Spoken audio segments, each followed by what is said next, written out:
Republicans. We saw it with the Trump White House, so here you see it again. Yeah. Jim, again, as Caitlin said, this came because of good reporting. To you and your team, kudos. Thank you. Thanks for having me. Thanks for joining us. Let's talk about this and a lot more with the co-founder and editor-in-chief by of a Semaphore, small Ben but Smith, growing also group of perfect trans person to talk activists, which are basically pushing kind of an erosion of women's There rights. ain't no way. This man is talking to Ollie London. There ain't no way. Actually having a tough time now because of these trans activists. So my issue is with trans activists and not actual trans people. Are okay, you so you joking? say, here's a tweet of yours from just the end of last month, not that long ago, right? Or no? Yeah, it's like from 5 days ago. You say the goal of the trans movement is not simply to exist. The goal is to erase women, mutilate children, sexualize kids, take away free speech, class pedophilia Oh as my an God. identity, remove parental rights, indoctrinate kids, violence to obtain, and they're willing to do violence to obtain their goals.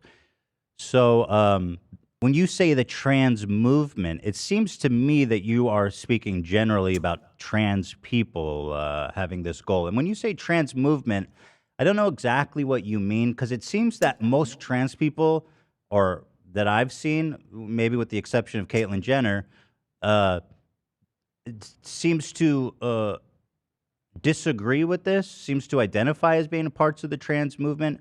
So what is the difference between, what is the trans movement? Who is a member of that? What is this organization? Okay, so what I'm talking about here is the trans movement in the trans activist movement. So the people pushing these ideologies. So we see every single day, just yesterday, the Texas state capitol was invaded. The trans protesters went there. We see women being attacked at women's rights rallies, physically attacked. And we're seeing this trans activist movement pushing for gender affirming care on kids, which is basically putting 11, 12-year-old kids on very harmful hormones. So that's what I'm talking about.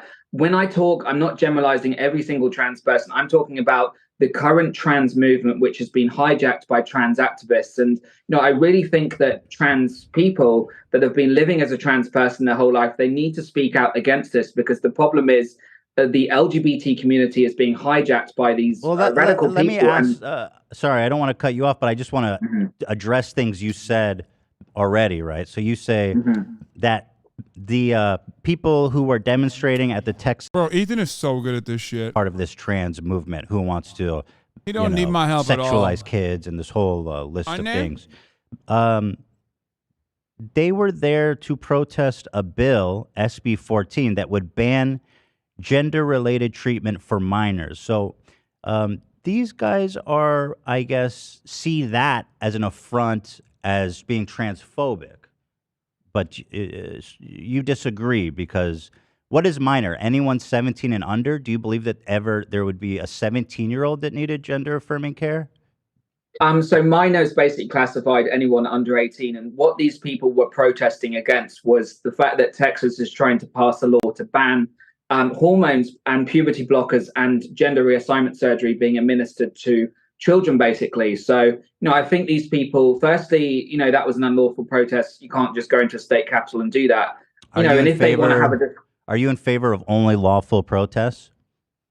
For the record, this is Ethan's greatest enemy yet, because every anti-trans activist is like, has encyclopedic knowledge of every fucking minor infraction that trans people have ever committed.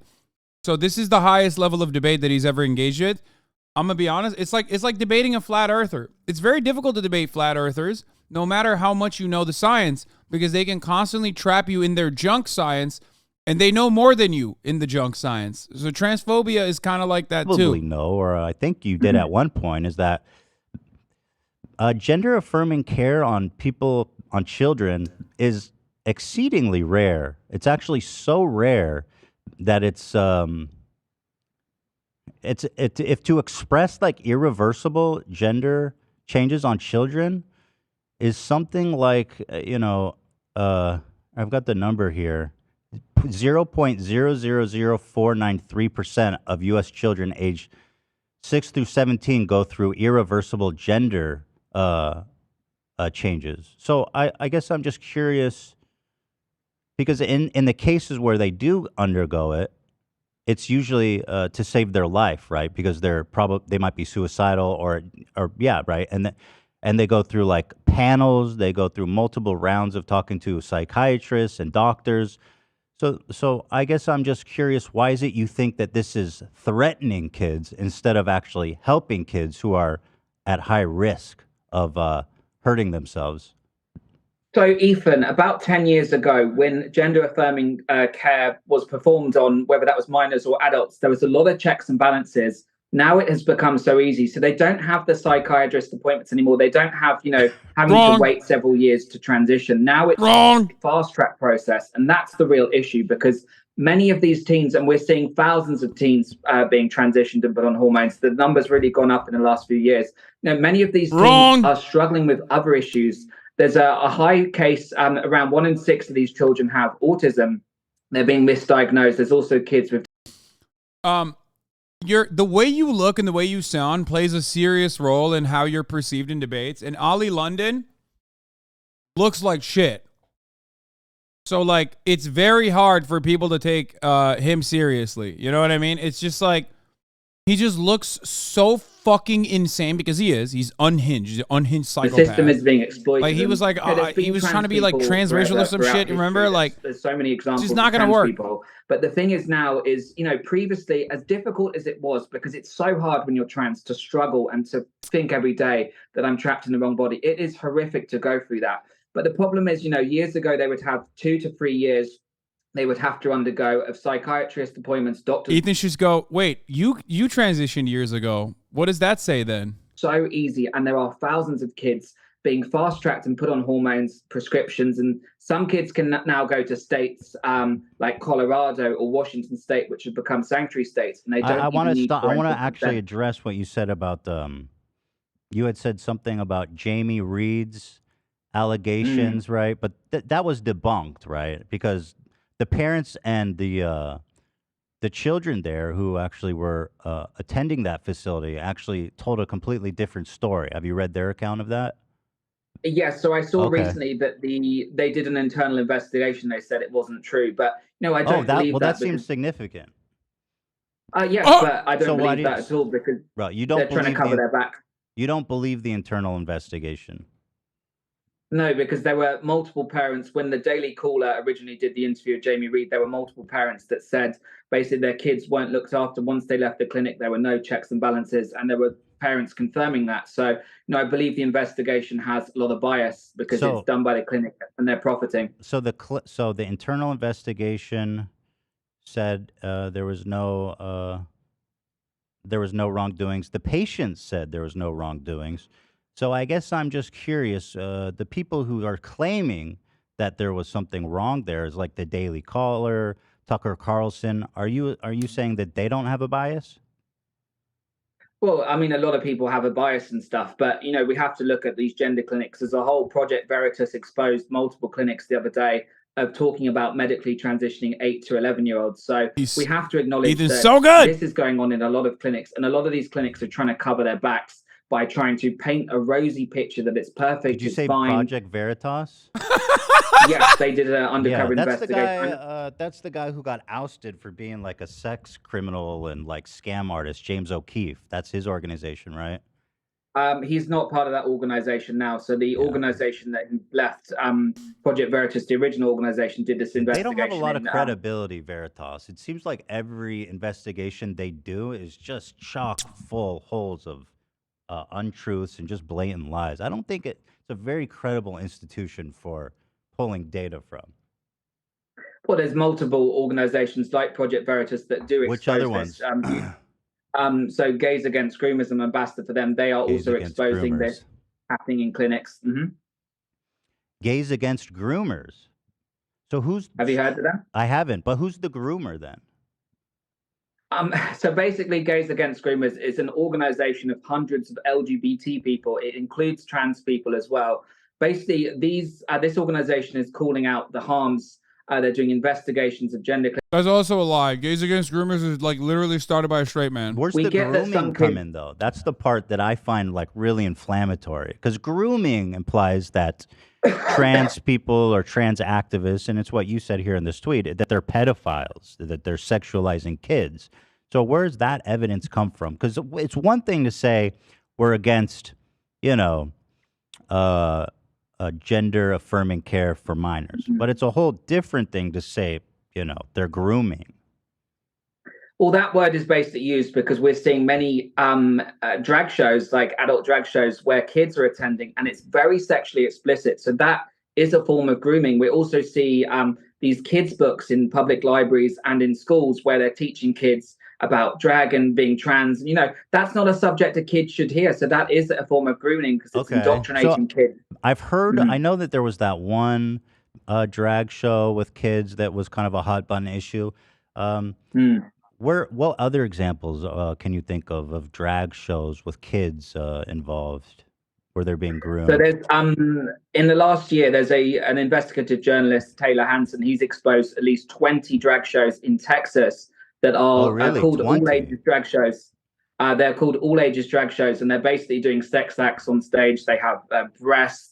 You know, they're doing very inappropriate things. So, no, it's just. So hold on, sorry, Ollie, you're making so many claims, and I just want to get to each one. You mentioned an organization, Gays Against Groomers, which was founded by Jamie Mitchell. Is that right? So Jamie Mitchell and their partner are ultra MAGA Trump followers, and there's nothing wrong with being a Trump supporter, but they're also anti-transgender. They spread anti-transgender propaganda with QAnon conspiracy theories, and interestingly, the founders are straight. So how is it that they can make a gays against a groomers organization when they themselves are not even gay? That seems disingenuous. Well, firstly, that's a Wikipedia page. You know, Wikipedia has a lot of bias with the woke people that write. So Jamie Mitchell is gay. She's gay. She's a lesbian. All of the people, you have to be LGBT to be a member. How do they check that? Of Gays Against Groomers? So there's how do they verify the credentials? No, I mean, you know, if someone says they're gay or bi, you know, you accept that. You don't say, oh, can you prove that you're gay? How can you prove that? So, I mean, no, Jamie Mitchell is a lesbian. All of the members are lesbians, trans. It's not anti-transgender at all. They support people being trans as an adult, but what they're trying to do is calling out the harm that we're seeing caused to children, and that's the real issue here. Is about protecting kids. Yeah, tell that to the Turkish military. Go back to your claim about grooming. So you brought up the drag show for kids. Is there any other examples, or are we just talking about drag shows? Because I have to assume that the drag shows, even if it's as widespread as Project Veritas claims, which heaven knows how credible they are, there's got to be other examples to make such bold claims as that there's a whole movement trying to sexualize kids.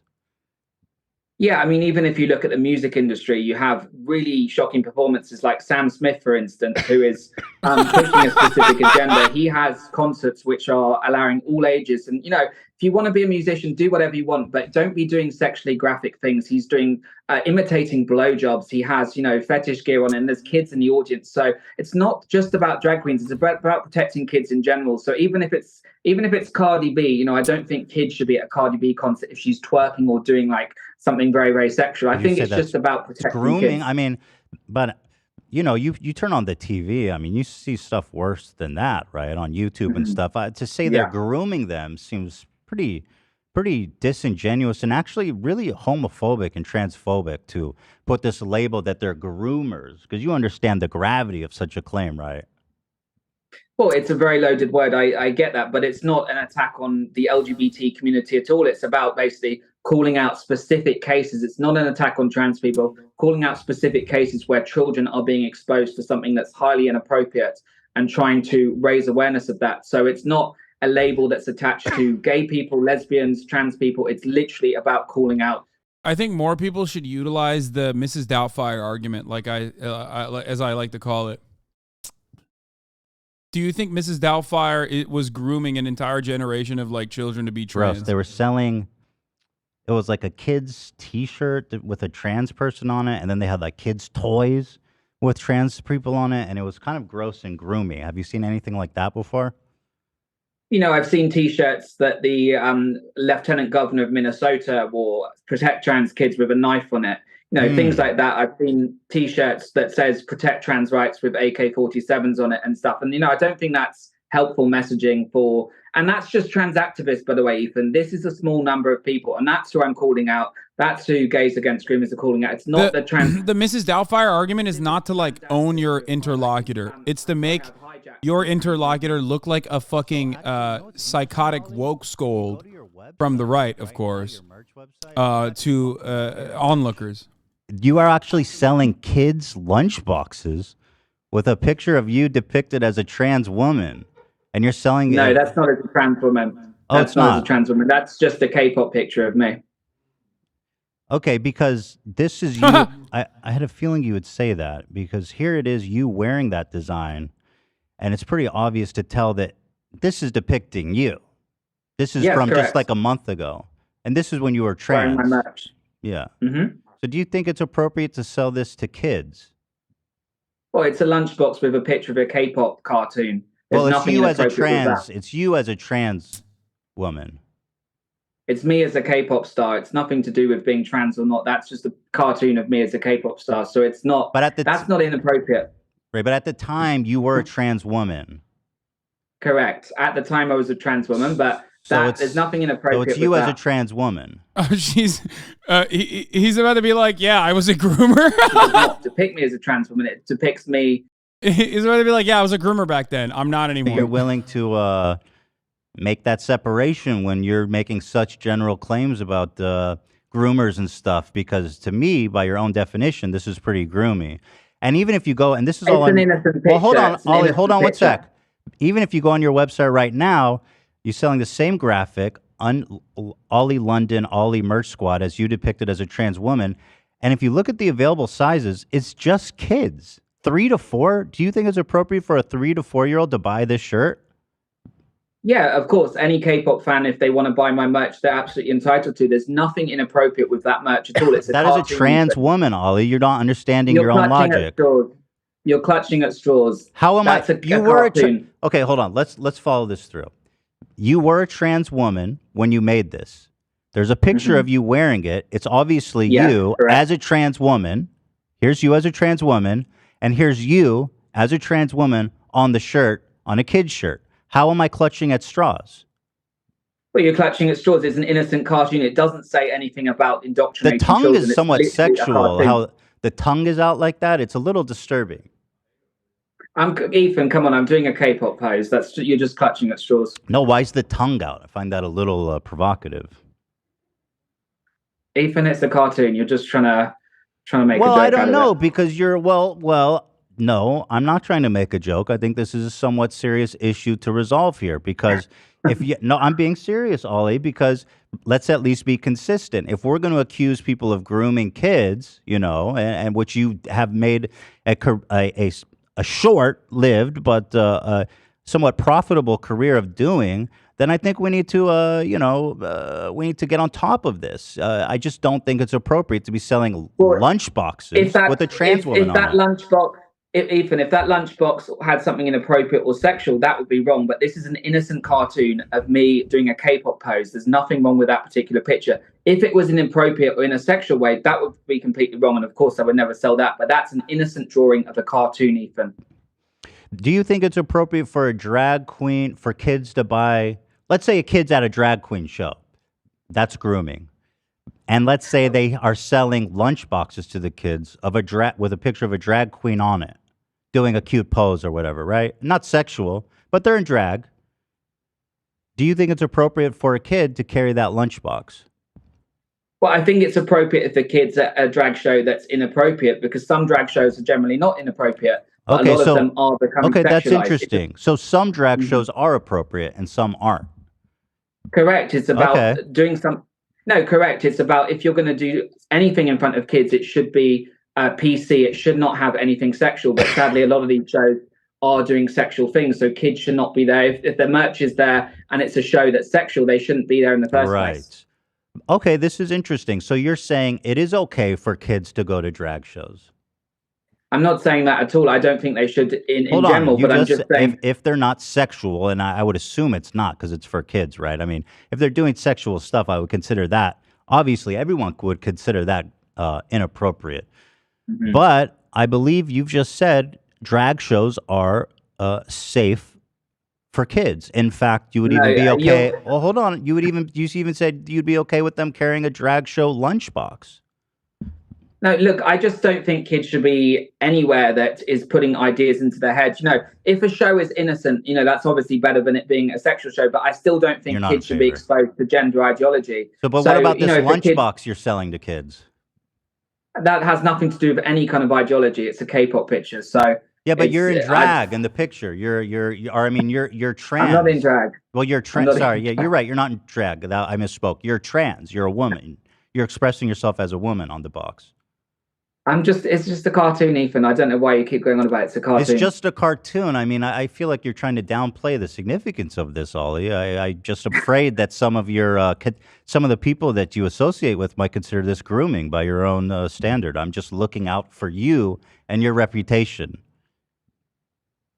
It's just silly, Ethan. It's an innocent cartoon. If it was an inappropriate picture, that would be wrong. Okay. What do you make of this picture? Are these kids in danger? Your thoughts? Well, I haven't seen the video of that particular show, and it depends what book they're reading. If the drag queen is teaching them about gender ideology. It appears to be depicting some fish, a couple of fish in the ocean. It seems like that's the rainbow fish. The rainbow fish. It seems to be the rainbow fish, Ollie. Well, I think a lot of these books are pushing even subtle messages on gender ideology, trying to tell kids you should be trans and become LGBT, and kids should make that decision on their own. So if that book is teaching them about, transitioning or becoming a drag queen, that's inappropriate. It's and that's the rainbow fish. Yes, but I haven't read the book. I can't see what the book is. So based on that one picture, does that book contain subtle messaging that's trying to tell kids to change their gender when they shouldn't be thinking about things like that? And, in Florida, they've obviously banned books in the classroom that teach gender ideology. And there's a lot of books, kids' books. There's a book called The Gay ABCs, and that pushes gender ideology. For 2-year-olds, it's 2+. And I don't think that's appropriate for a kid that just should be reading kids' books that are completely innocent. They shouldn't even be... But what do you make of this? What do you make of this lunchbox, though? Why do you keep going back to the lunchbox? Well, because it's got a picture of a trans woman on a kid's lunchbox. It's got a picture of a K-pop star on the lunchbox. Who's the K-pop star? Who is the K-pop? Come on, Ethan, it's you, right? It's me. It's you. And this K-pop star is a trans woman, right? I was trans at the time. The image doesn't necessarily depict any kind of gender. So you're saying, did the photo of you? Not even it's not even a photo of me. It's literally a cartoon. I had an anime cartoon drawn of me. Right. Right. Would you buy it? Sorry? Would you buy it for your kids? I mean, I wouldn't want to. I wouldn't, just because I don't want to support you financially. I've been listening, by the way. I'm just setting up the bed. But theoretically, I don't think I'd have a problem with. No, I wouldn't have a problem with my children. There you go, Ethan. So this is what I was gonna say. The one issue with like buyer logic style arguments is that you have to clarify, like you don't actually have an issue with Ollie London selling this. It's that he has an issue with it, but he himself is also a grifter. Or even elementary school, when they shouldn't be thinking about that. I think it's wrong to expose them to that. I think exposing them. Also, airtight argument from Ollie. That's not me as a trans woman. I'm a K-pop star. Okay, dude. Like. But I think it's a really important point that you're not. Good one, coming good one, Ollie. I'm sure everyone is gonna think you're a K-pop star. That's a great one. Why is it still on your website, at least, It's come on, Ethan. I don't know what to say. It's a cartoon of a K-pop star. Right. Yeah. And it's very innocent. Yeah, it's just that's infallible. That's the best defense, man. You got it. Trans kids on there. That would have a message. That would have a loaded gender ideology message. But it literally says Ollie Squad with a cartoon of me doing the peace sign. It's like super cute, super innocent. Just like most K-pop stars are like super cute, There's nothing wrong with that. I mean, aren't you making like the Higo face a little bit?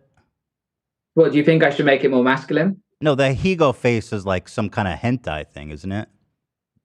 I have no idea. Bro said Higo face. Ahego, you fucking lack of pervert. You don't know what? It's not Higo, it's Ahego. Hold on. He's not perverted enough. Uncultured. No. I don't believe you. Come on. No, I watch anime, like I watch Attack of the Titans and That's stuff, straight but I'm cap, not my familiar with. brother. This is it, and you can see the resemblance, right? Here's the Ahigo face. Go on. It's like a hentai reference. Okay. But you see the resemblance, right? Can you put them side by side? Sure, yeah, I'd be happy to. I mean, that's quite a cute drawing. Right, but that's like a woman like orgasming is what that is. Well, Or like that's not lustful. what I It's like a pitched. lustful kind of sexual gratification. Ethan, you're face. really clutching at straws. Am I'm I? literally like, I've got my eyes open, I'm doing the peace sign, and What you're is- trying to dissect it and say this, honestly. Right. It just seems to me that even as a trans person, you shouldn't be exposing kids to that. It seems like you're shoving gender ideology down kids' throats by selling them a lunchbox with a trans woman on it. You don't I see just my don't- point at all? You don't get it? No, I don't. You know, I would see your point completely if, for instance, it had messaging on there, like some political, because I don't think kids should be exposed to politics either. Political or gender ideology message. If that was on there, that'd be different. If it was a sexually suggestive image, but this is literally an innocent cartoon. I've got my eyes open. I'm doing the peace sign. You could not get innocent. What do I need to do, Ethan, like to please people? Do I have to like close my eyes? Well, I personally don't necessarily have a problem. What is your fascination with the eye wideness? I haven't said anything about that. About what? Sorry.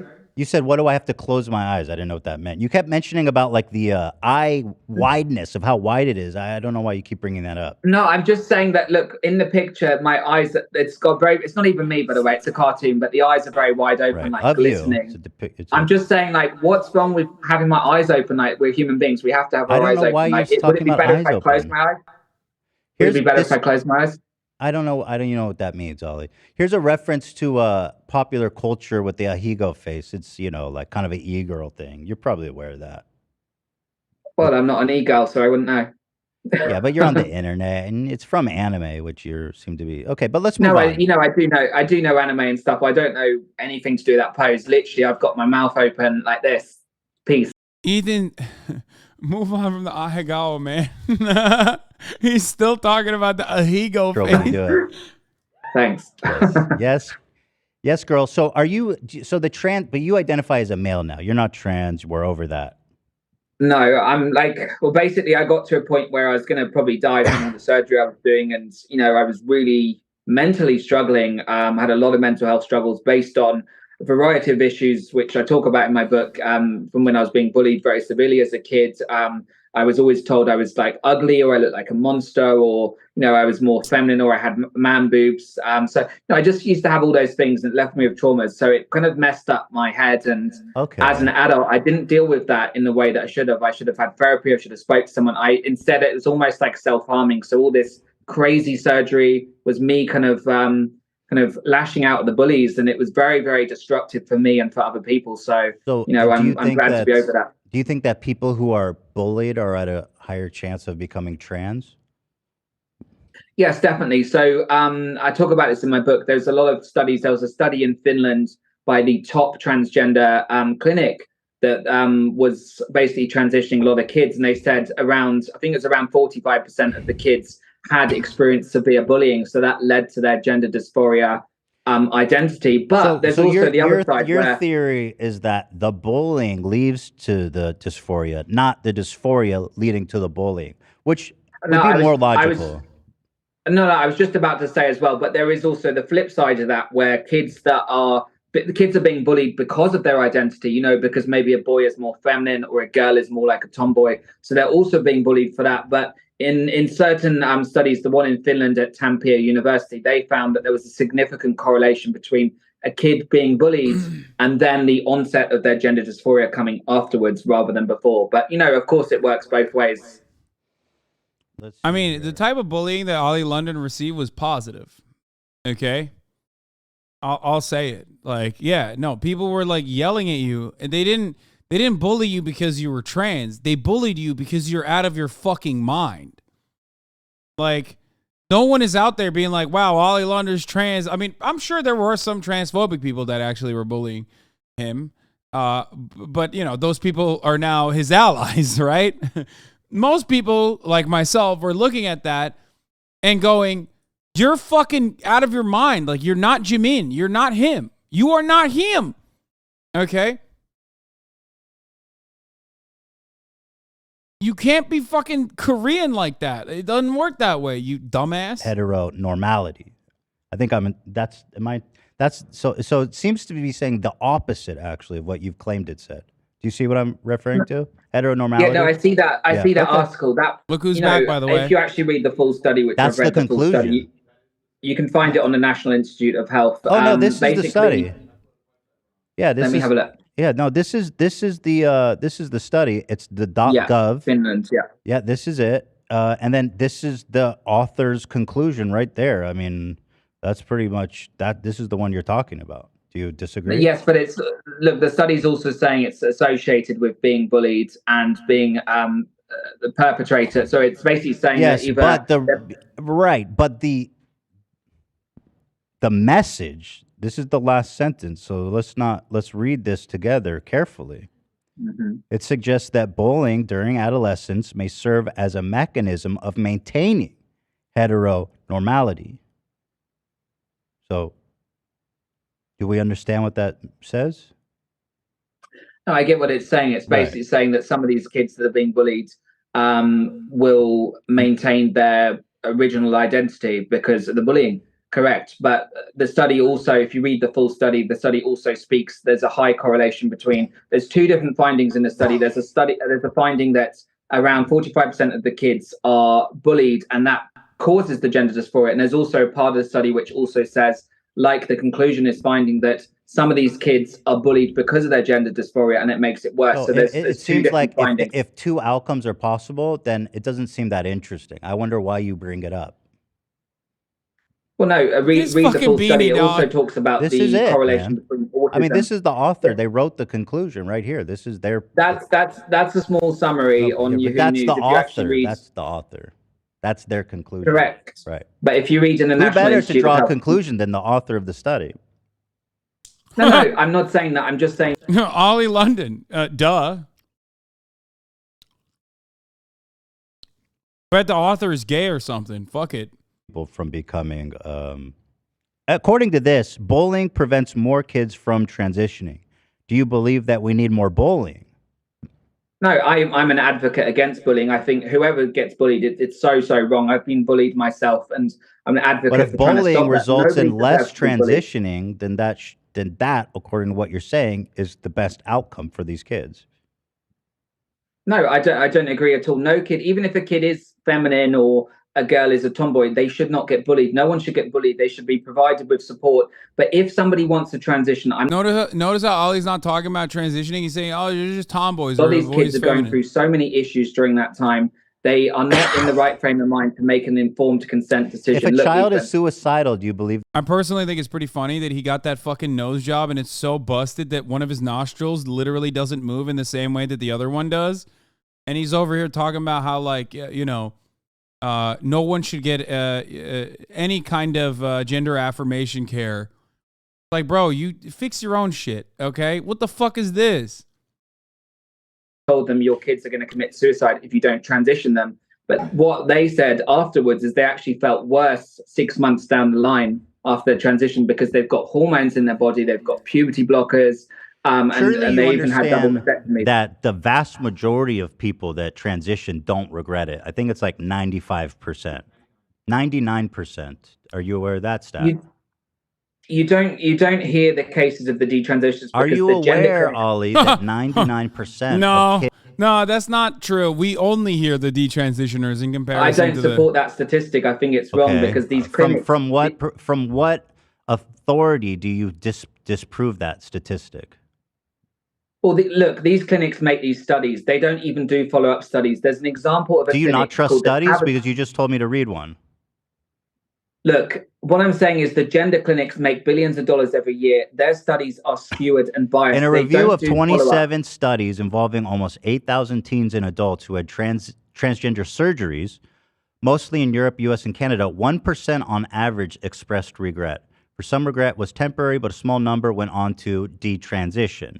But that's 1%. That seems like a very small amount to be singularly focused on. And this is 27 studies, so this is a massive kind of conclusion, right? A scientific conclusion, a consensus, if you would. Yes, but what I'm saying is there's a clinic, for instance, Tavistock Clinic, which was the main clinic in the UK. They were actually exposed. They were doing studies as well. They Is weren't that what we were bothering talking to about in the check with the beginning? detransitioners. They didn't bother to check with the detransition. They didn't check how the hormones Oh, were I know affecting what them you're over a year. talking about. That English one for Yeah. yeah. So that one, if I recall, I looked into that. Um, I believe it was they. People say it was shut down. It was actually, wasn't it? It's being They shut down. right, It's but still open. they're actually making a bigger one so they can serve more needs. I actually, so it's not really being shut down actually. That Say one the name is again. it's still, What is it? it's called Tavistock. Tavistock. Tavistock. Yeah, yeah, yeah. So that one's actually being shut down this year because basically the National Health Service, which is basically looks after all the hospitals in the UK for the government, they actually said that there were a lot of ethical violations and stuff, and they also changed their policy. It's funny to think that like Turf Island has any positive say on this matter. Or like shutting down hospitals implies anything but like conservative austerity measures in place for the UK. Okay, one, they're horrifically transphobic over there. Sorry, it's just the truth.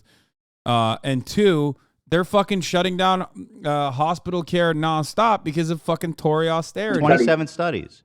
Then why did you tell me to read this one, Ollie? You use studies when it's convenient for you, but you don't when it goes against your thesis. I don't understand your consistency with studies. Do we like them or no? What I'm trying to say, Ethan, is the gender clinics are very, very powerful. Do we? They No. control Ollie, a lot do of we studies. like studies or not? All studies or no I like studies? studies. Oh, we do. You know, I like studies. You do but like you have studies. but you have to always look at bias. You know, the clinic in Finland was a transgender clinic that made the study. So they had different findings to many of the clinics in America that are saying there's a low detransition rate. But there are thousands of detransitioners out there. They're just not sharing their stories because of fear of being attacked. And, they get abuse every single day from trans activists. So there's thousands of kids out there there's 50,000 detransitioners on a Reddit subreddit forum speaking about detransitioning, but they're scared to come out and talk about it because they're going to get attacked. So there's a lot of people hiding.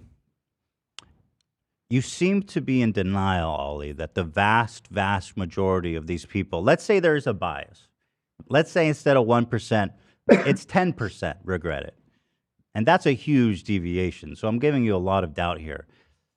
If 10% only regret it, do you think that on whole of the 90% who don't regret it and who had what they consider life-changing health care, why would you seek to deny them life-changing health care? When they say this saved my life. Well, Ethan, children can't get tattoos. Children can't buy cigarettes or buy alcohol. So how on earth can they consent to doing something they don't even understand about? We have to look at many of these kids. They don't understand. They don't think about the future. Like if a kid changes their body, they have gender reassignment surgery or take hormones, they might not be able to have a baby when they're older. They don't think about those things because they're kids. So the issue is just we shouldn't be doing this to kids. It should happen, as an adult, they can make informed consent. But even with some of the parents agreeing Ollie, to it, do you know how many kids between the age of the counter to this 17 went through irreversible surgery in the United States? That's one counter, but the real counter is every year. Now it will be several thousand. So the number of patients of children between 6 and 17 who went through irreversible surgery in the United States. What was the years on that one? It's 3 years, 2019 through 2021. So this is the most comprehensive data we have, and this comes straight from the government stats. It was 250 per year. Does that seem significant to you? That's completely incorrect because there's a clinic in Oregon. It's in the thousands now. There's a clinic in Oregon that's done at least the thousands. Is that significant? 1,000? I mean, we have 50 million children in the United States. Do you think 1,000 is statistically significant? There's thousands, and this study probably only takes into account. This is one counter. The other counter is not only is it statistically insignificant and you're making a fucking mountain out of a molehill, the other counter always is, okay, what if you have a child, okay, who is in a situation where puberty blockers are medically necessary?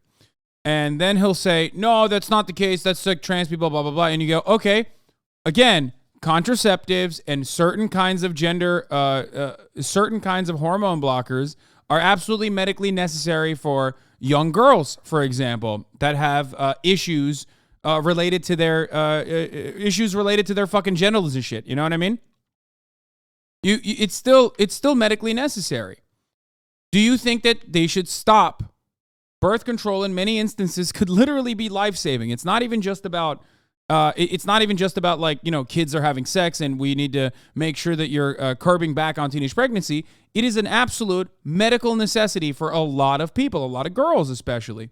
Do you think that that is appropriate, or do you want to stop that? And if he says, yes, that is appropriate, that should happen, then you go, okay, well then why the fuck do you have a say on other medically necessary circumstances? Do you think you should set the boundaries on what is considered medically necessary and what's not medically necessary? Or should we leave that standard up to the medical professionals, the healthcare professionals that have the welfare of the entire public in mind and aren't some fucking psychotic people who thought they were Korean 3 months ago? On the right, that they're turning our kids gay. That turned out not to be true. You agree? Yeah, absolutely. Okay, good. Absolutely So hold on to that. So now today, we see the same graph going up of trans kids getting surgery or gender affirming care or whatever. So why is it that you today can draw a conclusion that was the same conclusion in the 50s that you disagree with, that trans kids are being influenced societal to become trans? It seems to be a glaring contradiction in logic. It's not just... Wait, Ollie London isn't Korean? No, I know he's very convincing, but he's actually, I mean, his last name betrays him. He's Londonian. Yeah. Ethan, there's now over 60 pediatric gender clinics that have opened within the last 15 years across the US. They weren't there before, so they are profiting from this. They're opening clinics because they know they can profit. Yeah. But when they push, Yeah. It's really fucked up that, like, there is psychiatric help for, like, or some kind of help for example, people with autism. The number of kids with autism is skyrocketed. I wonder why that's happening. Maybe it's because we have better detection measurements, and also on top of that, we have a better understanding of how to, like, allow people on the autism spectrum disorder to, like, coexist in a normal way with the rest of society. Why is no? It can't be that. It must mean something result different. of it becoming more acceptable in society? Because it's the same curve, right? Same curve. It's a huge curve, and it's really in the last 5 years since TikTok came about. We're seeing so many. There's about 2.2 billion views. What does it matter how they become aware of it? I'm telling you, it's the same curve. What I'm trying to tell you is that there are influences now that didn't exist 10 years ago that are pushing kids. So, for instance, TikTok, there's about 2.2. So TikTok is turning. It's like, Ollie, you thought you were trans. Like, the fuck do you mean, dumbass? Like, you did it before movies. TikTok. It was hippie movements. That wasn't accessible to the generation before them. I don't see the difference.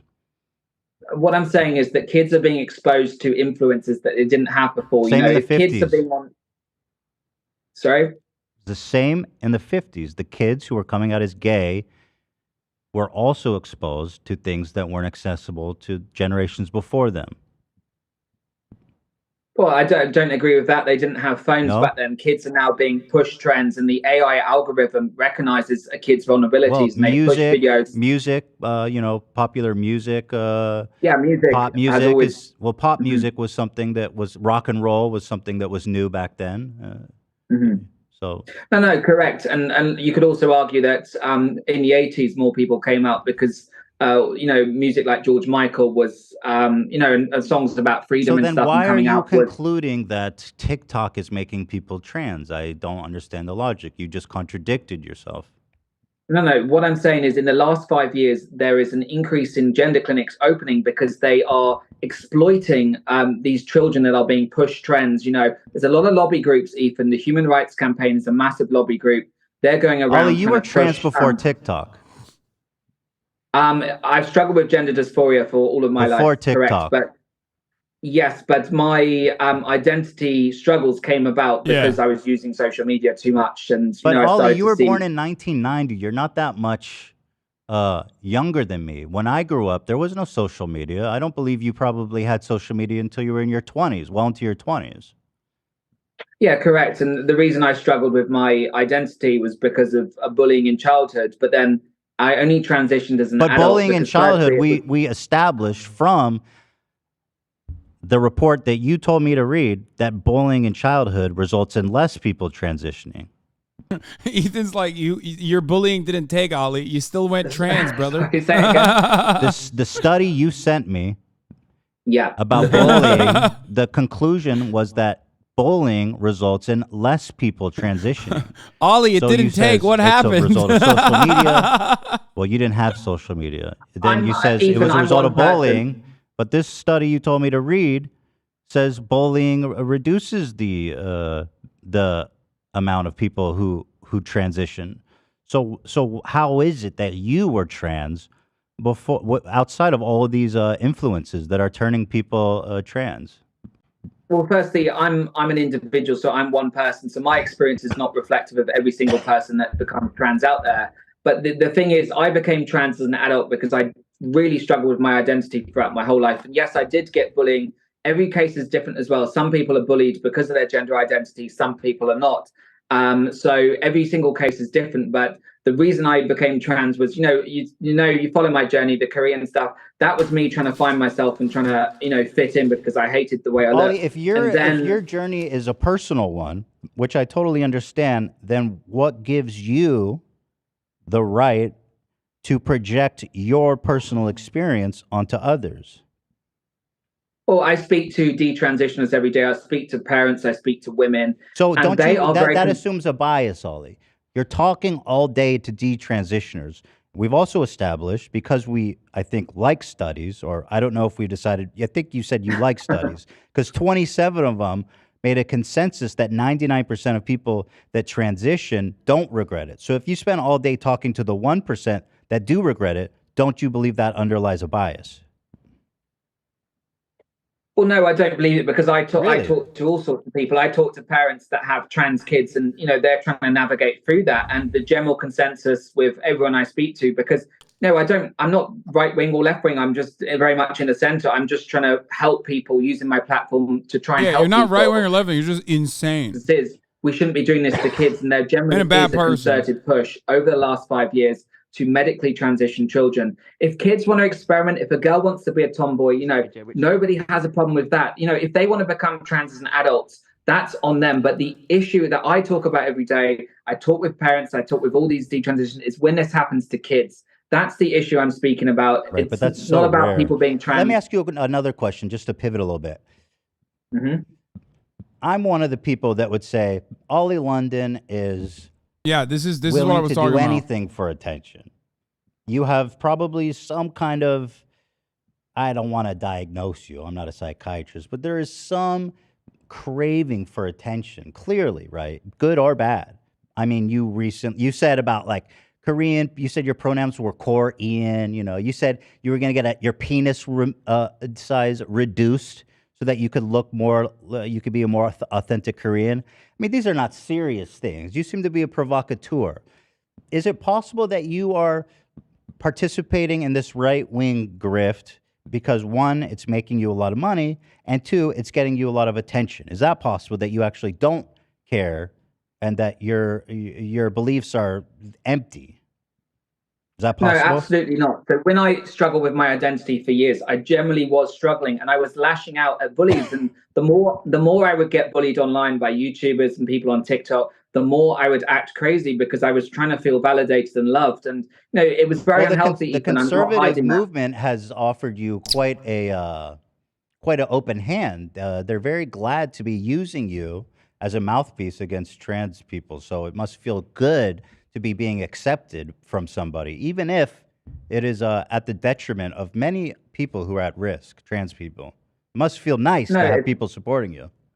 No, it's nothing to do with that at all. I could have easily continued doing K-pop. I could have focused on TikTok, which, I used to really enjoy doing TikTok. I'm not the best singer. I like to make fun, entertaining videos. I could have stuck with that in actual fact, when I detransitioned, I lost so many brand deals. I lost all my invites to New York Fashion Week. I was front row every Yeah, but season. now you're I on lost all Tucker my invites. Carlson. No, I mean, he that's the biggest wasn't. show in When the was world. he? Or it What? was. Rest No. in peace to the GOAT. That never happened. Yeah, he was the original GOAT. But no, it's nothing to do with that. So you say it's not possible that you are just doing this for attention. If we go back, here's a recording of you saying that you're using the BLM movement for attention and for cameos. Here, listen. Millions. So it's basically every time I do a music video, it's like, if it's 1 million, it's £1,000. So, if I just keep releasing music videos, that's like enough. And then also because I've been a lot on Twitter, there's been so many people talking about me on Twitter because I'm supporting the Black Lives Matter and protests and stuff. So I had 200,000 views on the video. So because of that as well, I'm getting a lot of requests. So it's just, Is he getting fucked right here? What is this noise? in the news, on TV and stuff, because the more exposure I have, if I'm trending on Twitter or whatever on TV, then the more cameos I get. So yeah, just. So here you say you're supporting BLM to stay relevant and because it gets you more cameos. What the fuck is that? What is that? What is that? Since you went right wing. Well, firstly, that audio was from a number of years ago. It was. How did they record this? He's like panting. That was completely uncredible, and just basically desperate for attention. It's your voice, correct? It's my voice, but it was edited deceptively to try to make. Oh my God! Is it because his nose is fucked up? He can't fucking breathe normally. So I'm not doing any of this. What I'm doing now is to try and help people. Previously, Ethan, I'll admit it. Previously, I had some very unhealthy tell me it's behavior. deceptive. I'm open to hearing you out. How is it deceptive? I'm explaining. So, previously I had unhealthy behavior where I was generally like thinking, oh, how many likes can I get? How many views can I get? Because I was in a really crazy mental health place. And, the more surgery I would get, I'd feel worse about myself. So people saying he was walking are telling on themselves. I'm sorry. Normal walking does not lead you to breathe that way, okay, while you're talking. Ethan, are you joking? You're on the show. No, if I wanted to get attention and stuff, I would stick to doing TikToks. I would stick to doing my K-pop music videos. You're getting a lot more attention right now. I mean, you're getting a lot of attention right now. In fact, you wrote a whole damn book about it, Gender Madness. Well, what I'm doing now is because I've actually come to a realization that I have had some very unhealthy behaviors in the past, and I'm trying to remedy that. Because I can't sleep at night when I think, have I done something bad? Have I been a bad influence? So I'm actually trying to remedy that and devote my time to I hate to tell you, if activism. that's what you're concerned about, you're going to feel really bad when your next phase comes around and you realize that you were the mouthpiece for really hateful people. Ethan, it's not a phase, and I'm not a mouthpiece for anyone. I'm literally just trying to speak up about issues that I have finally woken up to see what's going on in the world. It seems to me, Ollie, that if we look at all of your different iterations of your personality, the one consistent thing is a need for attention. Well, you could say that about Trisha Paytas, who was your best friend and you used to do a podcast. Oh, I do say that. I mean, I would say that about Trisha Paytas. Sure. Yeah, what? Are you like She Trisha had different Paytas? identities, but she had a wake-up call, and then she realized that she could be an influence to others, and she's really a positive gal. She's doing amazing things at the moment, and I had a wake-up call. Trisha was as well a chicken nugget, I believe. Do you empathize with that, Ollie, as a former trans person? Ethan, I'm vegetarian, so I wouldn't empathize with her being So you're saying you're like yeah, and congratulations on that. We support that. Ollie, do you believe you're like Trisha Paytas? No, not at all. I'm not comparing myself to her. I'm just saying that she had a lot of identity struggles. She had some unhealthy behaviors. I had some unhealthy behaviors. I struggled, but I'm remedying that now. I'm working hard every day to try and be a better person, to try and help people. And that's what I'm focused on. So people can call me what they want. I'm not a mouthpiece for anyone. I'm literally trying to help. Okay, let's pivot. Place. Let's pivot. This came about when you found God, right? You and you can fill in the blanks here. You were confused. You were a transgender woman. You were selling kids' lunch boxes depicting a trans woman on it. That's pretty low by your own definition. And then you were walking around and you found God. You entered a church and then you realized, hey, this is a cool vibe, maybe. Well, no, actually, before that, I started to go to therapy. So basically, I lost a lot of my friends. People thought I was really crazy. And I was very mentally unwell with all of these different crazy identities that I struggled with. So I actually started therapy first, and I started going to sessions twice a week. And then they actually told me, you need to speak about this. You need to find a community that's accepting, non-judgmental, and kind. So hold on. Your therapist told you that you're not trans? No, my therapist didn't tell me I wasn't trans, but they said if I'm having issues and struggling with who I am, perhaps I should find a community that's very Okay. welcoming and might make me feel like I can belong. Okay. Take some time off social media. Okay. So they didn't tell me not to be trans. It's nothing to do with that. So They you literally told me to try and find myself. so you took a break off social media, and then you took Well, no, your time to find God and find your new self. I stopped. I stopped spending hours and hours, These weenies always have the same which story. was messing up my mind, and I actually left my So phone. it's so stupid. It's so cliche. It's so boring. Like, you're creative enough to like come up with the most unhinged thing to do to your own fucking body. You can't come up with a better a better backstory. Like, it's always got to be at the top of the hour. I saw a 3-minute ad break, and all of a sudden I realized like I'm not subscribed. I will be seeing this 3-minute ad break, and also I'm not Korean. I'm a white man. It's like fucked up. Because at the top of the hour, there's a 3-minute ad break. If you no longer want to see those ads, all you need to do is subscribe. Don't be like Ollie London. You know what I'm saying? Subscribe and avoid the fucking ads. So you went from a month. Speed Racer, thank you for the 5, get the subs. So hey Bozo, thank you for the 5, get the subs. Allowing 10 people to no longer see the ads at the top of the hour. You too can avoid it if you get gifted a sub. Here's the 3-minute ad break now. When you said get off, take your time and talk and figure out who you are, that all happened within a month.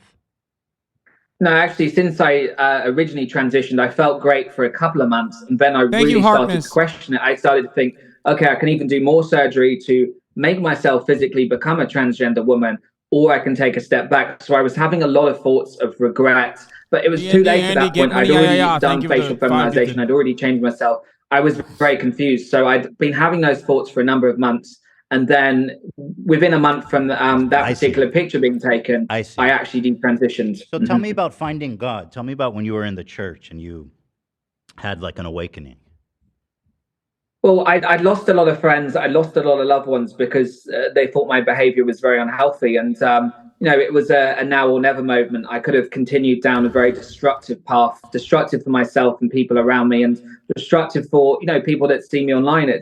I think I was, not a good role model, and I deeply regret that. So, were you trying to be a role model? I find that interesting. No, well, at the time in my delusion, I thought I was a role model for people that liked K-pop and wanted to be a K-pop star. So then I started going to church to try and take some time out to think about my life and think, what is the next step for me? And then, after spending some time going to church sessions and sermons, it made me realize, just try to find acceptance with who I am and stop doing all this craziness and try to get back to the real me. And that's the most important thing. I've heard you mention the real you being a British man. But if you talk to other people, I think they might say the real them. And as I think you would agree, people are born gay. They don't choose to be gay. Do you agree with that? Yes. Okay. Yes. Okay. So then why? And I agree, and I believe that some people generally feel trans since they're born. I do believe that. So God made them that way, right? So God would have made them that way. I just believe that some people are born as trans, but my issue is kids being indoctrinated to transition when they didn't think about that before. So however you're born, that's the way you feel, then that's okay. But I don't believe in people that wouldn't think about these things being indoctrinated to change. If you were British, you would do anything to escape it too. That's pretty funny. I mean, look, I'll say something positive. Ollie London is awesome because normally there's a lot of fucking freak-like individuals out there that you would want to be making fun of, right? Openly. But you kind of can't because, you don't really know their background. You don't know their backstory. What if they've undergone some hardship or something like that?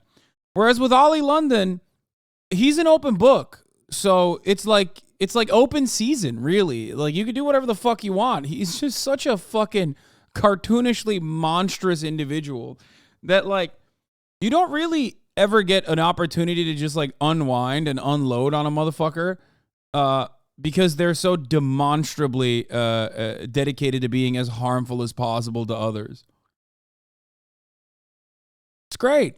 Up in your interviews, God makes people trans. I find that to be. I never said God made people trans. I never said God didn't make people trans. Does God make people gay? Does God make people gay? I'm just saying that people are born in different ways. And Because you said you were born gay, and so I was born. I wasn't born. I was born a man, and then as a teenager, I became gay. So it didn't happen from birth, but I struggled with my. I was very feminine. I struggled with my identity as a kid. Was that your choice or that, God's choice? You know, there's a lot of influences that influence people in life. You know, God is all powerful, right? No, perhaps I wouldn't have turned out the way I did if I wasn't bullied, or perhaps is God all powerful? Yeah, God is very powerful. Yes, absolutely. All powerful. But is God all powerful? God is all powerful, but there are. So then He made you gay and trans people trans. No, there are. Why would He make? Why would God all powerful make someone so confused that they wanted to be trans? Well, actually, logically, it doesn't even make sense. If God is all powerful and He creates a being, and then this being lives through their lives and then says, "Oh, I want to transition," God made them that way. If God is all powerful, it's all part of His design. God wants people to be trans. Well, there are societal, environmental. God created society. I'm sorry. Kaya is so dumb. She just put her entire paw in the water bowl before realizing she put her entire paw in the water bowl and pulling it out. It's just so unrelated. Ideology. But what I'm saying is a lot of these people would not have felt this way when they're born, but they're being pushed by society. God created society to think that they're going to transition. God created society and transitioning as an operation. the girl. I mean, just where am I logically wrong? I don't see any logical conclusion that doesn't come to the idea that God made people trans. I never said God made anyone trans. I just said that society and the environment around people influence people. He's all powerful, right? You said He's all powerful? Yes, God is all powerful, but also humans have influences on other humans. But He made humans. But this isn't going anywhere. It's not, is it? Okay, let's go on.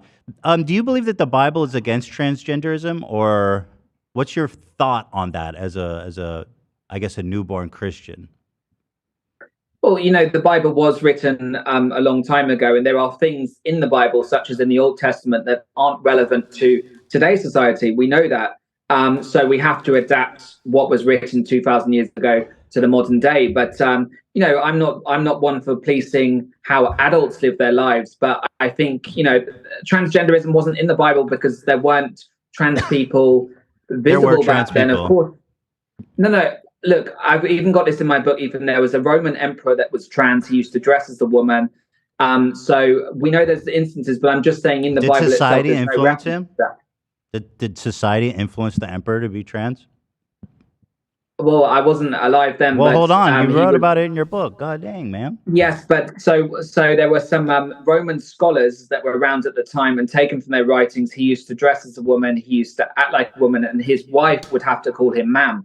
Now, I wasn't around back then, so I don't know the exact details, but he thought he was a woman. So, you know, maybe he could have been born like that. Some people are born like that, and they generally think that they're in the wrong body. So you don't have an opinion on if the Bible... TikTok made the Romans gay, Ethan. Duh. Okay, what the fuck do you mean? God, it's so simple. The Bible was written a long time ago. Yeah, then why, but surely, I mean, you know, why use the Bible as a guide for anything in your life if it was written so long ago? I don't understand that point. Because there's many teachings in the Bible that are very, very positive, you know, about love and acceptance and kindness, and trying to help I wish humanity. you were there to dunk on him. It was written Not a long time really. ago, so like I said, Ethan's the Old doing a great Testament job. There's also a story about this, now. sisters raping their dad.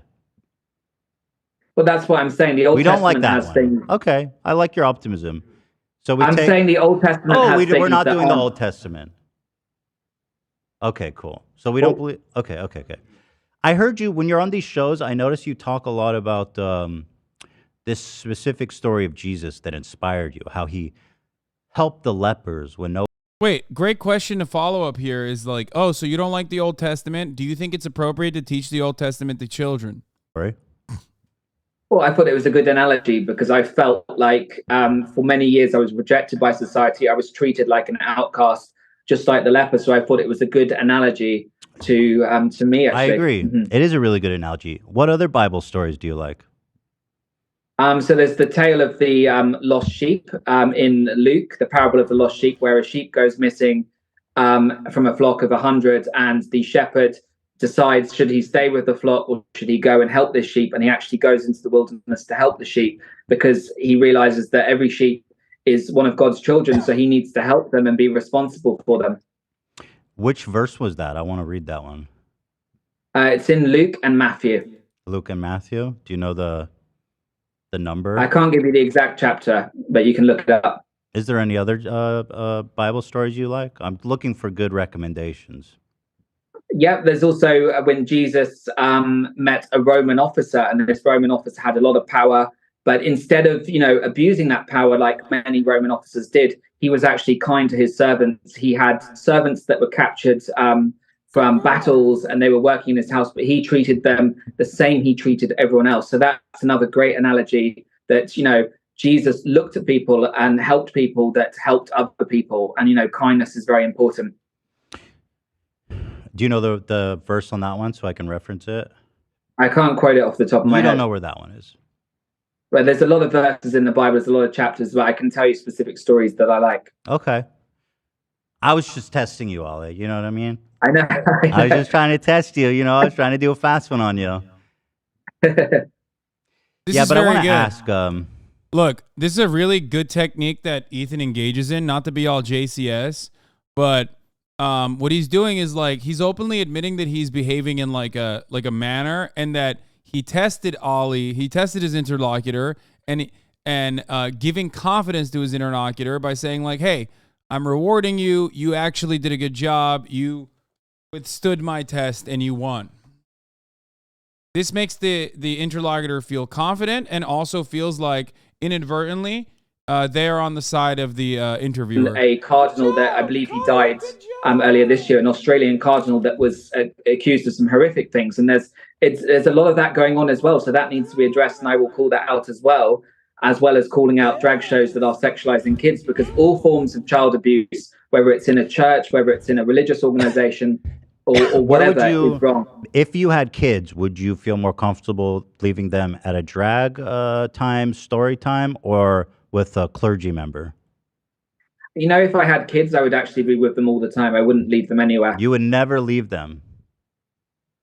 No, because as a parent, hypothetically, you don't have to do it. I'm just talking hypothetically. Would you feel more comfortable leaving them with a clergyman, a member of the Catholic Church, or at the the drag queen story time hour? Again, neither. I wouldn't want to leave kids anywhere. It's just a theoretical. It's just theoretical. No, I get that, but I'm just saying, even if it was leaving a kid, right? But you have to choose one. Which one do you trust more? See, I'm a helicopter parent, and you're watching exactly why being a helicopter parent is bad.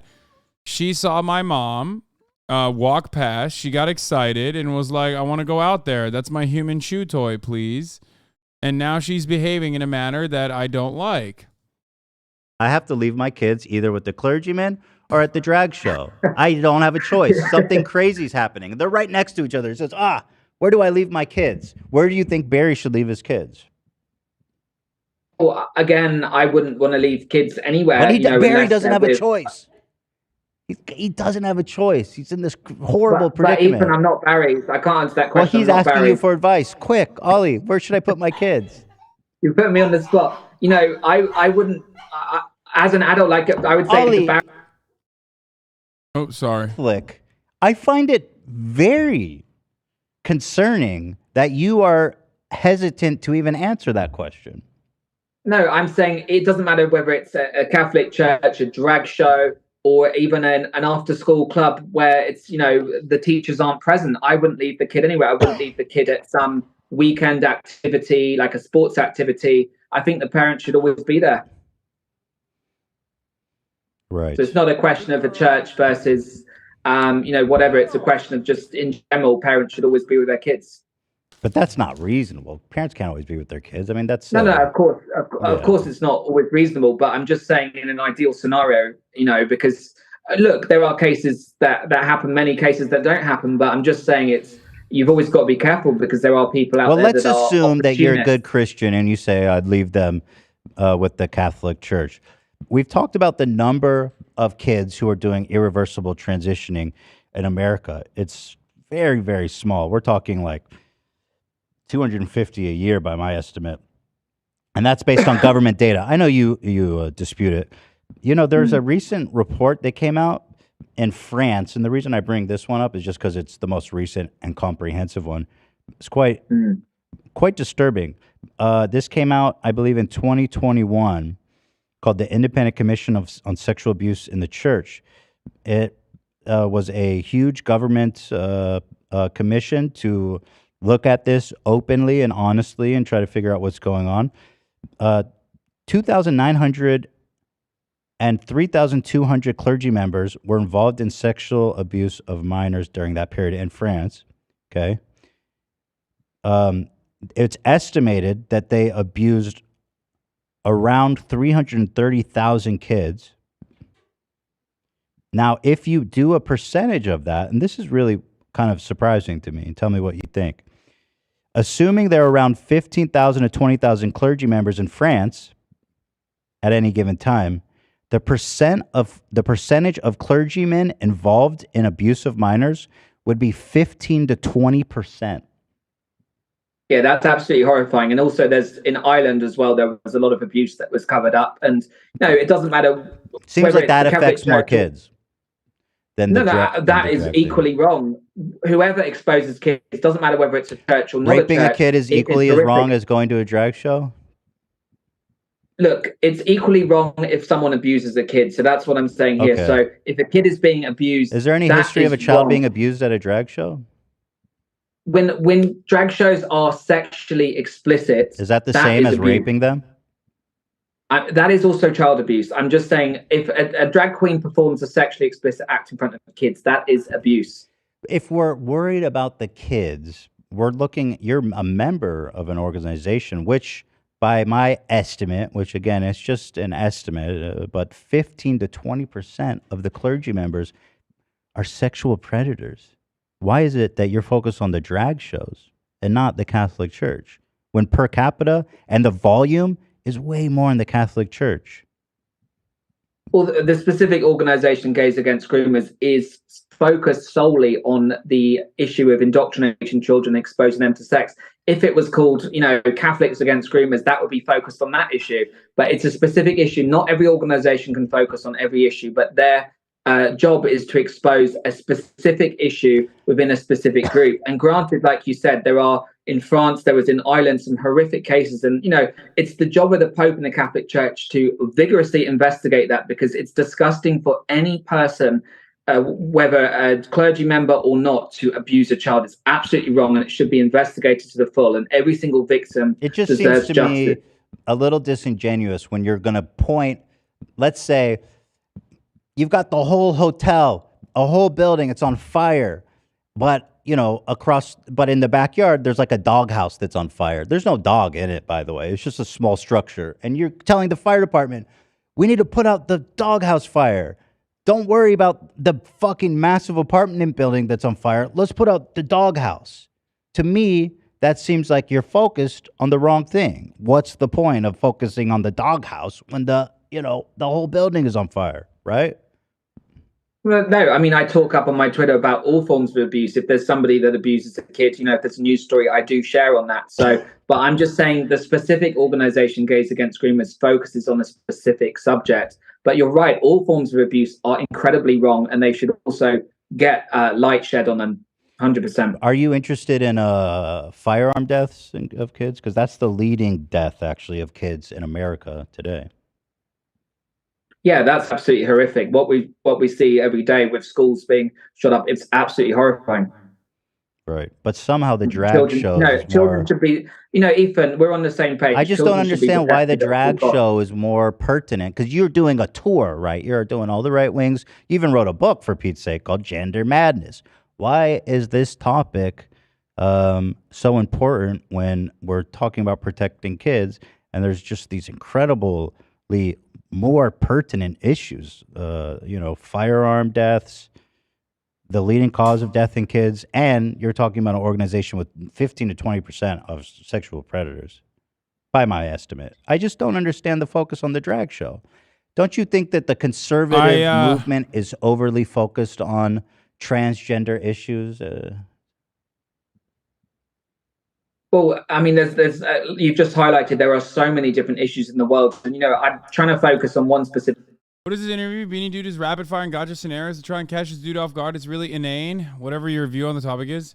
No, I think he's doing a great job for that particular reason. Actually, as a matter of fact, like it comes across as gotcha questions because, again, it comes across as gotcha questions because he's doing a good job. The only reason why you're saying it's gotcha questions is because it's doing a good job and you kind of like don't like his vibes. You might even end up agreeing with the other party a little bit, but you can't find yourself agreeing with that party because he's like very clearly delusional. That's the issue. That's why you're saying like, oh, it's a gotcha question. No, he's just doing a good job. Odd. Why are they all so focused on trans issues? Well, I mean, they talk about a lot of other issues as well, but what's happening at the moment is there is a lot of right. They talk about a lot of issues, but I think we can all agree that that's kind of the most pertinent for them, right? Even in polls, even in polls, people say trans issues is the most important to them of conservatives. Why is that? Well, I mean, correct, because it's great because Ethan does a really good job of like he is the representation of like libtard politics, right? And even as like the representation of that kind of politics, like he does a really fucking good job of ridiculing his opponents by simply asking questions while also even admitting his own bias in many different respects, even saying like, oh, well, I was trying to catch you and you did a really good job of like avoiding it. You know what I mean? Like he does a very good job of like just winding down your opponent and actually offering them enough rope to hang themselves with. Not in the way that like people say that Joe Rogan does, but actually doing that. Because Joe Rogan doesn't have that ultimate goal of like giving their opponent enough rope to like hang themselves. Joe Rogan has a very clear-cut bias, and it's on the it's on the side of the people that he's having on, like the right-wing agitators. So how do you if I haven't mentioned it, how do you justify this? I've already gone through it. Oh, we have talked about it. Okay. I'm just curious. Let me look at the photos. I mean, this is definitely for kids. It's pretty small. I can't even fit like a little bread in it, barely. And like, look how, I mean, these blueberries look monsters next to that. That's certainly for kids, right? Yeah. It's too small for an adult. What's that? No, it's for anyone that likes K-pop. For anyone that likes K-pop. But grown-ups. Can you explain to me who's going to school under the age of, over the age of 18, like using a lunchbox? Grown-ups like that. Wait, you would buy a lunchbox with a trans woman on it? Why would you do that? It's a K-pop. It's an image of a K-pop. I would buy it because it's cute. I like K-pop stuff. I love Korean culture. It's a cute K-pop lunchbox. Mm-hmm. But clearly, you're not going to be buying. If this is real, I'm closer to Taylor Swift than Cutie Cinderella. Twice in my life now. Okay? Not only through John Mayer, but now through 1975's Maddie Healy.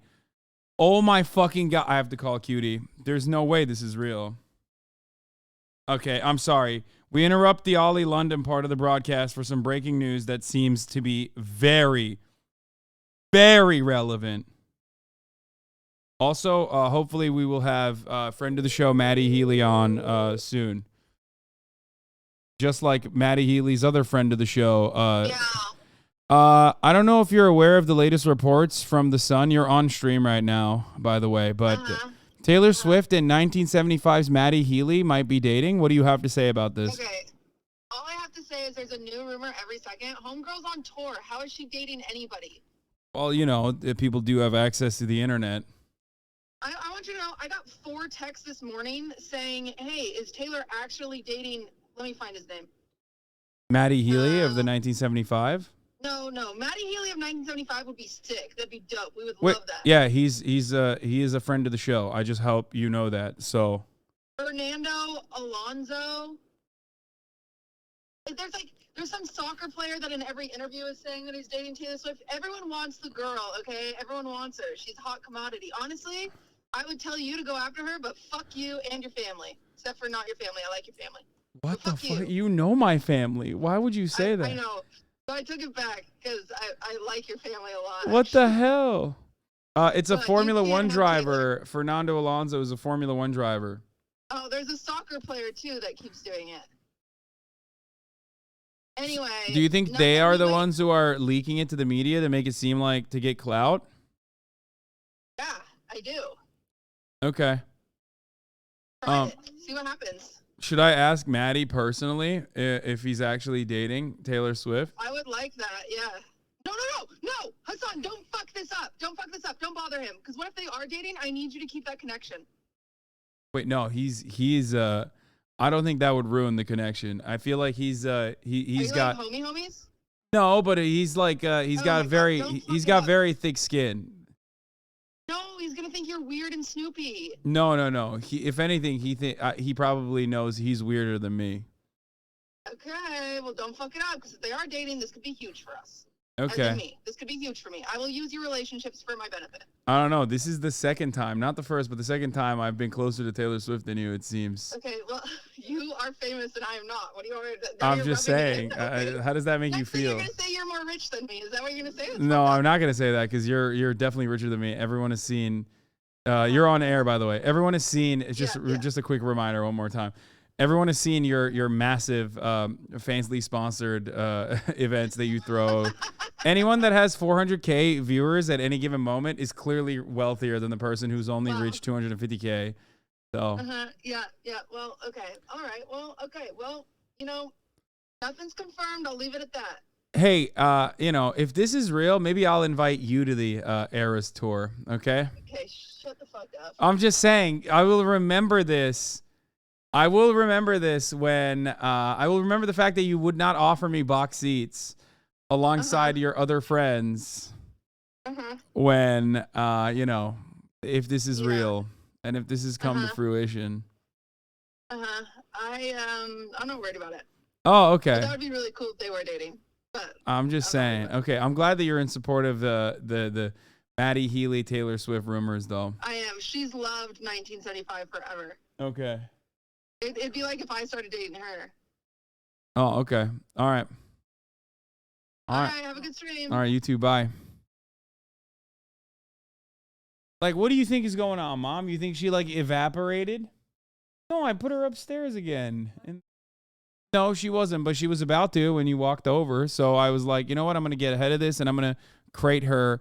I gave her a little bit of personal time and now I'm going to crate her.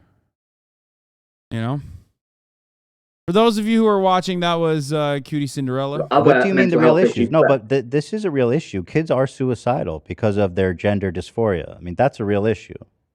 But Ethan, what I'm trying to say is if you put a vulnerable kid that's already struggling with a mental health on very high doses of hormones. Maddie Healy is a fan of certain center-left podcasts, including center-left commentators such as myself.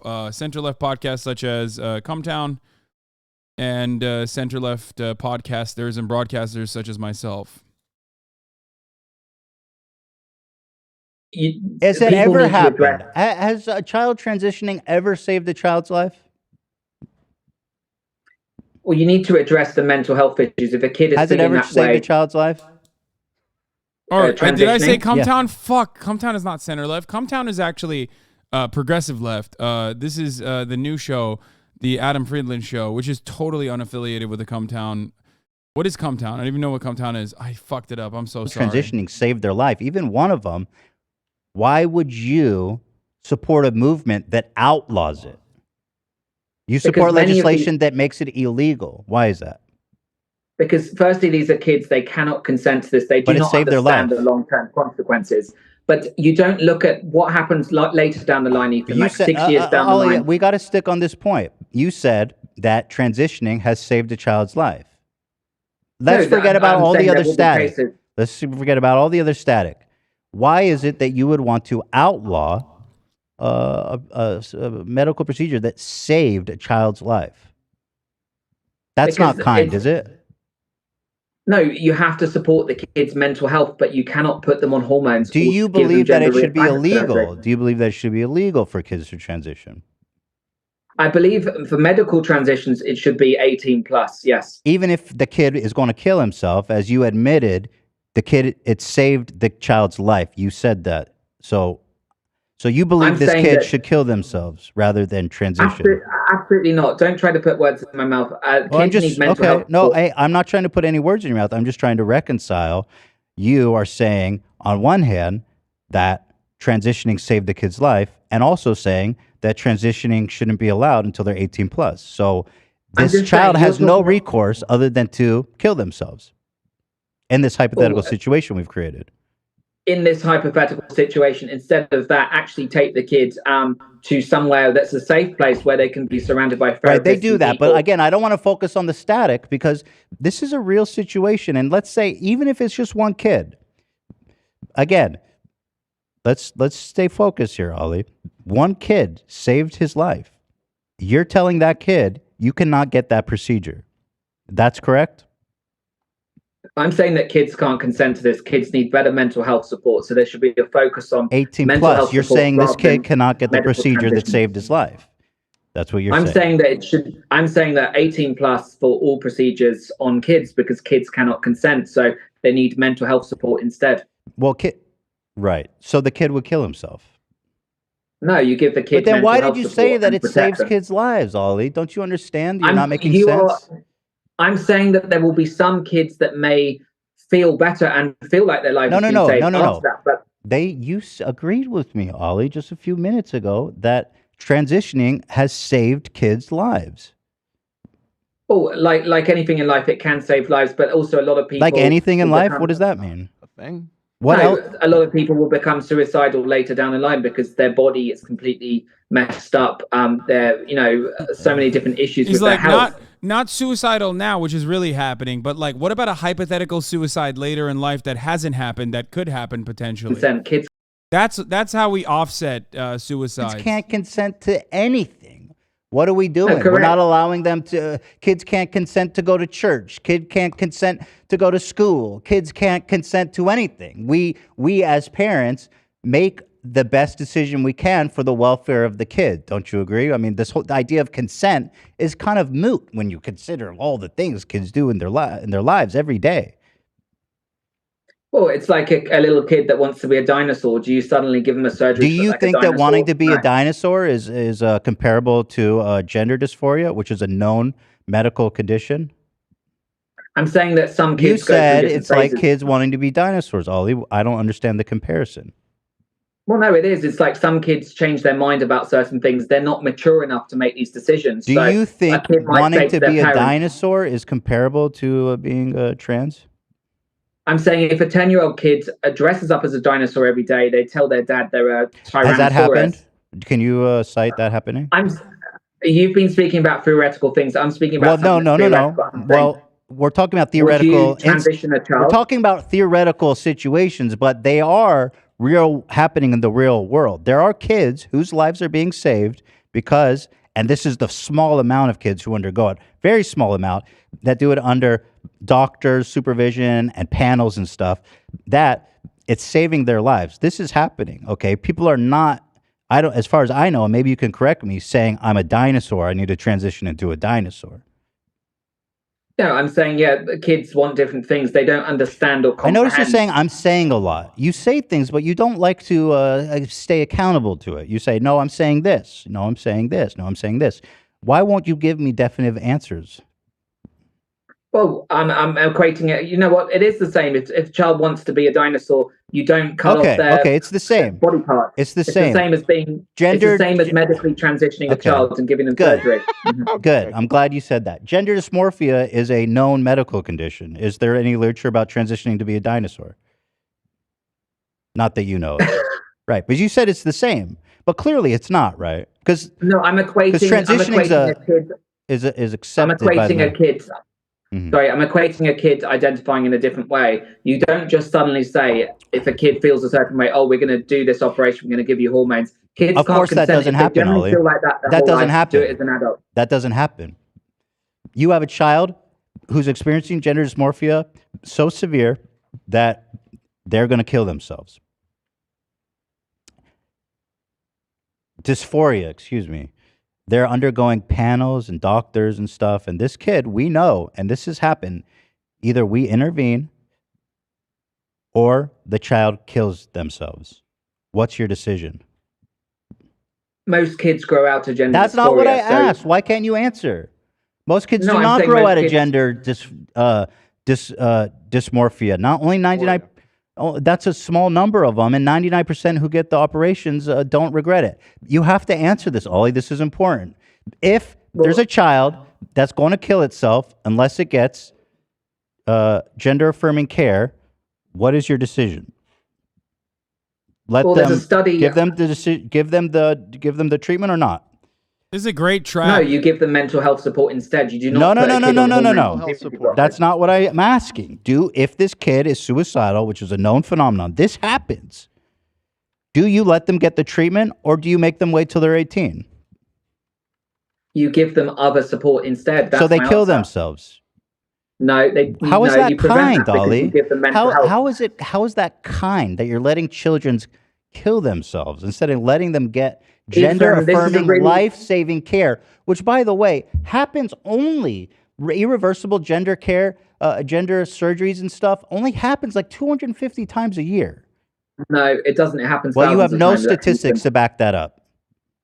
Well, there's a clinic in Oregon. I can send you the statistics of. There's a clinic in Oregon that does at least 300 surgeries on kids a year. So that's just one That's clinic. impossible. That's not true. There's 60 clinics in the US that are pediatric. Over gender years, clinics that are Yes, transitioning 60 kids. over years. So, but again, No, I'm there's saying- 50 million kids in America, Ollie. That's not a lot. But I'm saying there's 60 gender clinics that are performing these surgeries every single week across the country. So look it up and see how many. Let's say that of the 1,000, there's 10 kids who are going to kill themselves. Do we let them get this treatment or not? Again, you give the kids mental health support. You're choosing for them to kill themselves, Ollie. No, I'm not. Don't Yes, you try are. to say that because But you a very are. sensitive But that's subject. what you're saying, Ollie. I'm not saying That that. is Ethan. what I'm you're saying saying. give the You're kids- denying them life-saving, gender-affirming care. No, I'm saying give the kids mental health support. Until Yeah, they you're can saying become use adults. this avenue that doesn't work, that's not going to work to prevent you from killing yourself. You're telling them Also, gender affirming care is a part of a comprehensive healthcare solution. you can only do the therapy that I approve of. It's like saying, if let's say there's someone who's a schizophrenic, right? And the doctor is prescribing lithium, and Ollie's like, no lithium, only prayer and also whatever form of therapy he finds to be enough. It's like, what the fuck are you talking about, dude? It's just like, that's how comprehensive healthcare works. Sometimes you actually do medical intervention beyond just like therapy sessions. the times it is reversible. Lithium is for when it bipolar, sorry, not schizophrenia, right? Lithium is for bipolar disorder. I fucked it up. care under doctor supervision. You want this kid to kill Well, themselves, actually, for Ollie. How do both. you I'm pretty sure lithium can be used for schizophrenia too. and Immunity. Mood regulation in general. community that you're a part of. You sold yourself out for some attention and some money, and you are dooming kids to kill themselves. How do you live with that? Before it was Ethan, cute, silly stuff about transracial and BTS and pop stuff, and it was just silly nonsense about little racist stuff about Korean people having tiny Beanie's penises. coming But off. now you're actually delving Oh, into shit. transphobic, violent transphobia that is going to result in kids dying. You're going to have to reckon with that, Ollie. No, absolutely not. You're trying to paint me out as saying I'm this. only I'm trying saying to say what that you kids said. cannot consent. No, Ethan, Kids I'm not can't saying consent to anything. that. Kids cannot can't- consent to irreversible hormones or surgeries, Ethan. Okay, a kid They needs to cannot get his consent leg to that. removed because he has leg cancer. Should he be able to get the leg removed? Well, if he has a cancer, yes. But I'm Okay, saying so that what's the you fucking can't- difference? He can't consent to have his leg removed. That's irreversible. Well, many of these kids are being pushed into it. Many grow out of gender dysphoria. If you Google Dick, right but now, I'm it's Canadian telling stuff. you, kids kill themselves if they don't get this treatment. In the rare case that it's that severe, about 250 a year. Well, show me. Okay, pull up a case then. I'm sure we can do that. That's not a problem. Give me 1 second. Wait, what? Pull up a case? What are you Gender gonna- affirming care is mental health support. What is Ollie Right. gonna do? There are other What is ways Ollie gonna around do? it. Be like, actually, fuck that kid. Like Psychiatry. that kid had bad vibes. He should have killed himself. Like, is that what you're gonna do? He's like, give me an That anecdote, the please, correct- so I can fucking rip it Dealing apart. with Like what? dysmorphia is gender affirming care. Do you know more than Pediatrics Association and Psychiatrists Association? Yeah, because all of these You do know, companies, Mark. they made $2.2 billion transitioning kids last year. So it's a multi-billion-dollar industry with a lot of powerful. So people lobby make groups. money from it. So therefore, we shouldn't let kids save their lives. No, you can provide. I'm not That's a going to great keep going on about question. this. That's a great question. We'd be like, okay, people make money off of fucking cancer treatment. No more chemotherapy. Sorry. Reversible issues, and when they You're become right. an We should adult- make it free. You're right. People shouldn't be charged for it. I agree.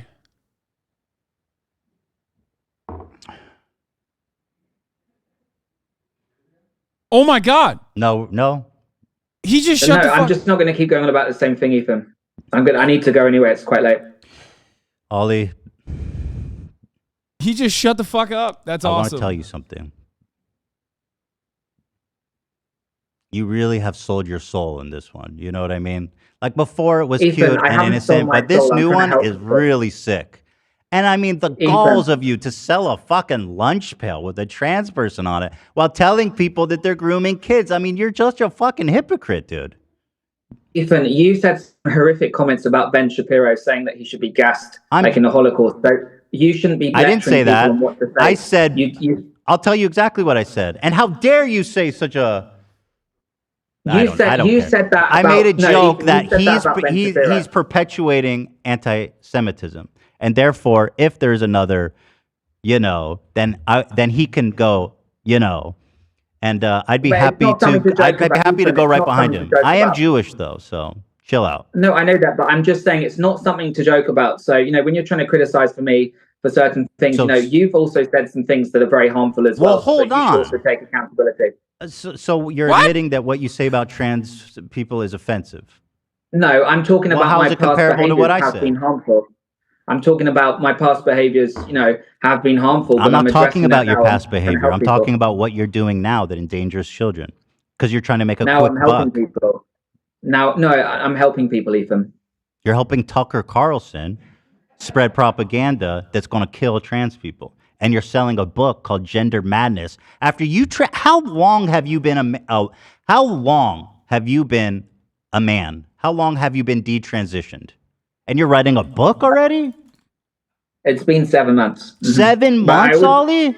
I mean, you were trans I- for years. How are you going to spend 7 months as a man and then presume to tell people how to live their lives? That Also, we got more Tucker Carlson leaks. Holy fuck. More Tucker Carlson leaks coming from Fox News. so long. Yeah, but the book is about how I got to where I was, what led me to that, and how people struggle with different identities. It's actually a self-help book, so it's very positive, empowering Gender about Madness. different ways people can help themselves. Gender Madness. Here's your best friend, Jamie Mitchell, who's the founder of Gays Against Groomers,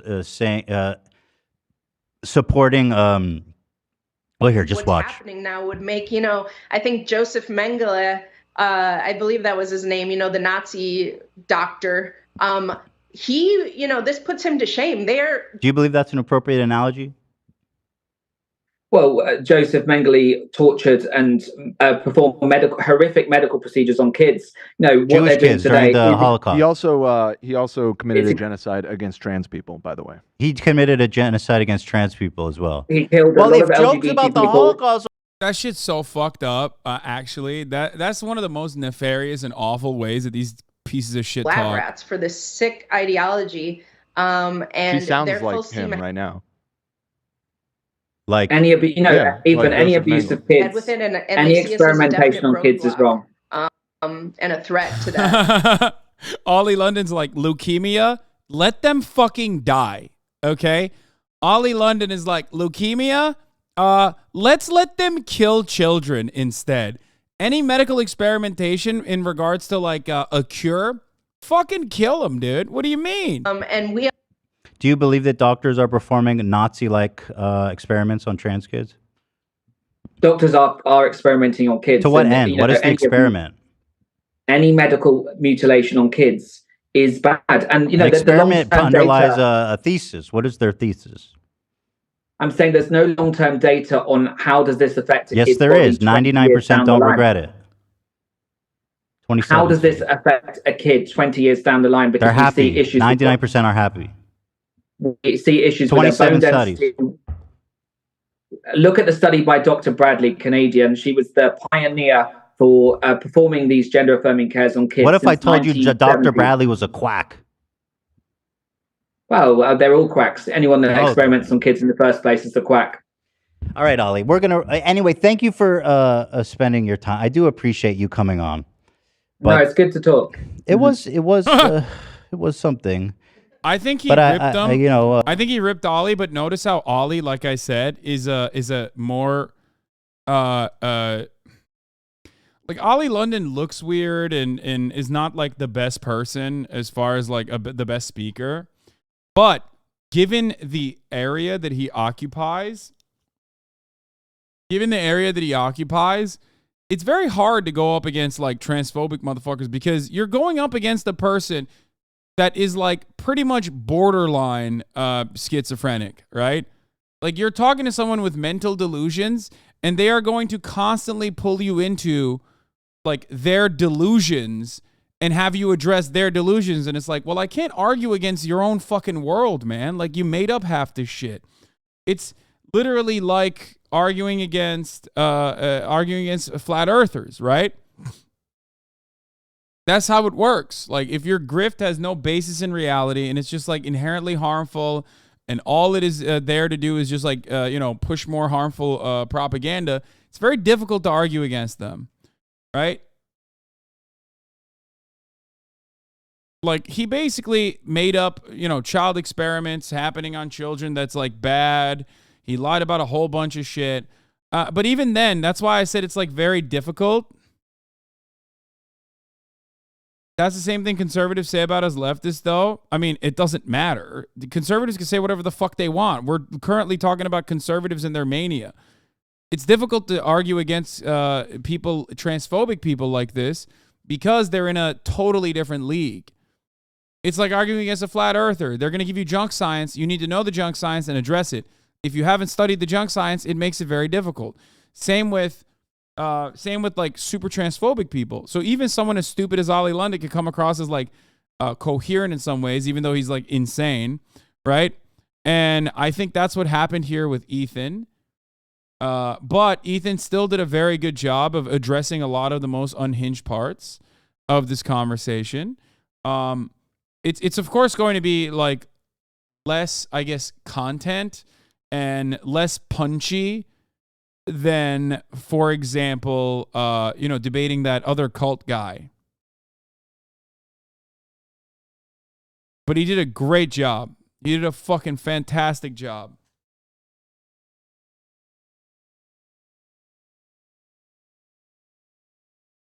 This is why ContraPoints